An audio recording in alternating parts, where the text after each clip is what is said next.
दफ़ा हारून रशीद का एक बेटा गुस्से से भरा हुआ बाप के पास आया और कहा कि फलां सिपाही के लड़के ने मुझे माँ की गाली दी है। हारून रशीद ने अरकान दौलत से पूछा कि ऐसे आदमी को क्या सज़ा मिलनी चाहिए। एक ने ज़बान काटने की राय दी और एक ने जायदाद की ज़ब्ती और मुलकदर करने की सज़ा तजवीज़ की और एक ने इसके कत्ल का मशवरा दिया।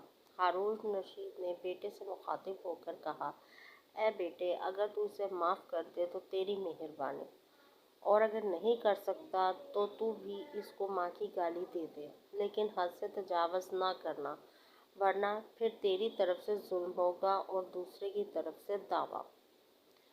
नामर्दस्त आं बज़दीक खरामंद के बापील दामा पिका बूंद भले मर्द अनकसत अस्त रोए तहकीक के चू खशम आदेश बातिल नोगेत।